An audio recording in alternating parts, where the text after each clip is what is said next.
पूज्य महाराज जी, आपके सत्संग में आपके द्वारा सुना है, तेरे भावे जो करे भलो बुरो संसार, नारायण तू बैठ के अपनो भुवन बुहार। परंतु पूज्य महाराज जी, हम 24 घंटे जिस सधर्मणी के साथ रहते हैं, जिससे हम अलग नहीं हो सकते, वही यदि धर्मा अनुकूल आचरण ना करें, मेरे माता इसमें आप इसमें यहाँ पूरा सत्संग सुनने पर ही रहस्य को समझ में आता है।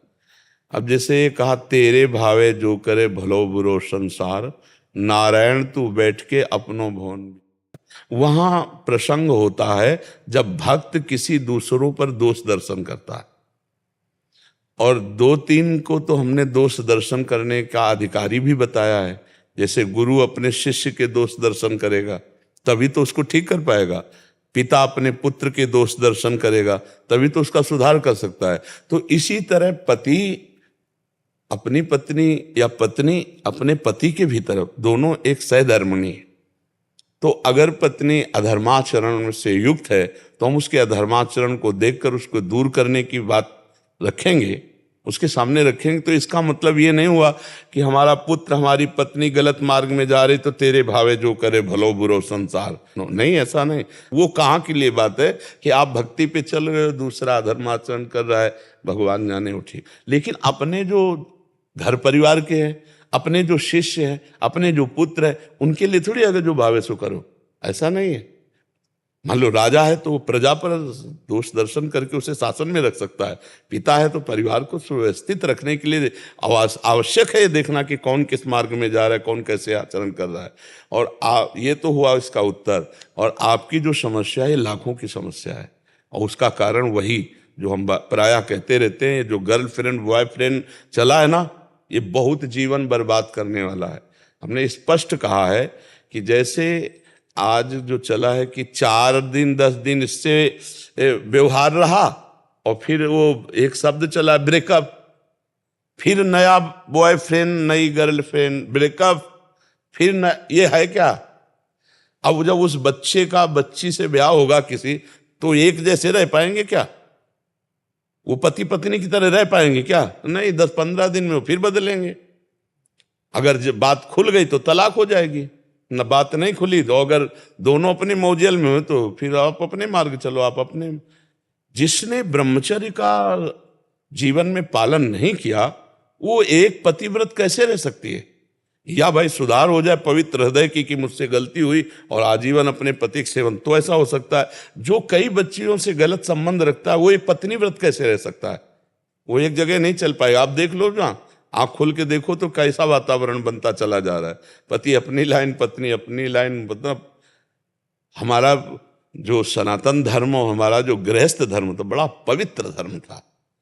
ब्याह तय कर जाते थे बुजुर्ग लोग, लड़का लड़की देखते ही नहीं थे। वो तो जब ब्याह हो के आया तब देखते थे, और आजीवन निर्वाह करते थे, आजीवन निर्वाह करते थे। परिवार में सब समृद्ध बच्चे परिवार होते थे। अब तो क्या देख के क्या वो एक चला है live in relation. Live in relation मतलब तुमने क्या समझ रखा है? चरित्रहीनता की हद हो गई। महीना 2 महीना भोग के बाद वो फिर नापसंद तो करेगा ही, क्योंकि दूसरा वो देखेगा। ये क्या चल रहा है? तो अब भाई पति पत्नी का निर्वाह इस नए समय में बहुत ही भगवान की असीम कृपा समझो जिनका हो जाए। नहीं तो ये जो चरित्र चल रहा है, ये पति पत्नी का जीवन निर्वाह कैसे होने देगा? नवम मन की चाट है, उस पर कोई शासन नहीं है, न धर्म का, न शास्त्र का, न गुरुजनों का, तो कैसे समझ में आवे? हाँ, कोई पवित्र दिमाग की, जैसे कि हमारे द्वारा गलती हुई, अब हम उसको जीवन में वो सुधार कर सकते हैं कि हो, जब तक गलती हुई हो गई, हमने अपने पति का वरण कर लिया, अब धर्म से चलेंगे, वो बात अलग है। तो अब इसका सुधार क्या हो सकता है? ज्यादा कलह अशांति पैदा करोगे तो आगे बढ़ जाएगा, हिसाब हिंसा में आ जाएगा, राग द्वेष में आ जाएगा, तलाक में बदल जाएगा। ये चीजें होती हैं? नहीं होती। तो ये जो चरित्र चल रहा है हमारे देश के लिए बहुत हानिकारक है, हमारे समाज के लिए बहुत हानिकारक है, हमारे आगे की पीढ़ी के लिए बहुत हानिकारक है। ये जो पूर्वज लोग ब्याह बर करते थे, गुण मिला के, कुल परंपरा सब देख करके, पवित्रता से उनकी खान पान व्यवस्था देखकर, उनकी रहनी देखकर, आस पड़ोस से पूछ के कि बिटिया दे रहे हैं या लड़का बहू स्वीकार कर रहे हैं तो थोड़ा आजीवन के निर्वाह के लिए, यहाँ तो चंद मिनट में बॉयफ्रेंड गर्लफ्रेंड बने, 10-15 दिन के बाद आजीवन समर्पण के संकल्प आए और फिर साल भर के बाद जो है प्रेम विवाह हुआ और तलाक हो गई। तो बहुत बुद्धिमानी से काम लो, कभी हिंसा की वृत्ति मत लाना, कभी मारपीट मत करना। जब ऐसा समझ में आवे कि हमारे धर्म से विरुद्ध आचरण हो रहा है तो अपने को अलग कर ले, यही उत्तम बात है। लड़ाई झगड़ा न करे, मारपीट न करे। हिंसा करोगे वो मरेगी, तुम जेल जाओगे, तो बात क्या बनेगी। राग द्वेष करोगे तो ठीक नहीं, मार पिटाई ठीक नहीं। सबसे बढ़िया काम है यदि आपका मन ना मिले इसके बाद भी, ब्याह के बाद भी, और धर्म विरुद्ध आचरण हो तो फिर आपस में संबंध विच्छेद कर लेना चाहिए सरकारी। मारपीट हिंसा नहीं करनी चाहिए। क्यों? क्योंकि कोई सुधार की गुंजाइश नहीं है। आप ये समझ लो, ये विषय ऐसे हैं कि इनमें सुधार की गुंजाइश नहीं। अगर सुधार कर ले जाए तो भगवान की कृपा, वो भगवान का भक्त ही होगा, अन्यथा इन विषयों में सुधार की गुंजाइश नहीं। इसमें विनाश का ही खेल होता है। ज्यादा आप करोगे तो फिर आपकी हानि हो जाएगी। बहुत विचित्र है, बहुत विचित्र भगवान की माया है। तो इसलिए कभी ऐसा हाथ मत उठाओ, धर्म विरुद्ध आचरण मत करो। अगर तुम सत्संगी हो तो हमारा कानून है, उसके अनुसार संबंध विच्छेद कर लो, राधा राधा भजन करो। मारना पीटना हिंसा करना है ठीक। और ये जो हमारे नए बच्चों में रोग फैल रहा है, ये गलत आचरण वाला, ये पूरे जीवन को बर्बाद कर देगा, पूरे जीवन को बर्बाद कर देगा। मतलब नहीं समझा जा रहा। ये इंद्रियों की विलासिता धर्म के लिए, हमारे देश के लिए बहुत हानिकारक है।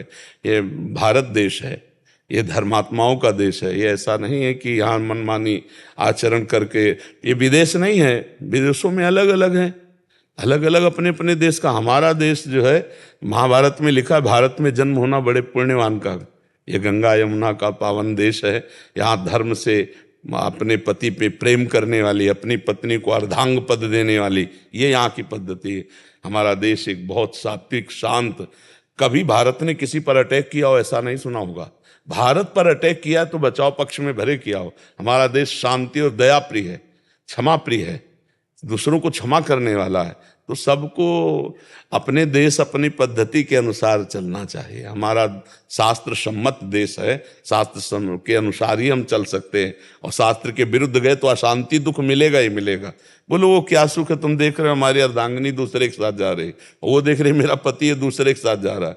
तो वही संस्कार भारत में आ रहे हैं। अपने यहाँ तो ऐसी पद्धति है नहीं, अपने यहाँ तो धर्म के अनुसार चला जाए, यही पद्धति है। शांति से कानून की व्यवस्था के अनुसार अलग हो जाए। मारना पीटना ये धर्म के अनुकूल नहीं। मारना पीटना हिंसा करना, उसमें अपनी भी जिंदगी बर्बाद करे, दूसरे की भी जिंदगी। रास्ता खोजो अपना, राधे श्याम, अलग हो जाओ। क्यों?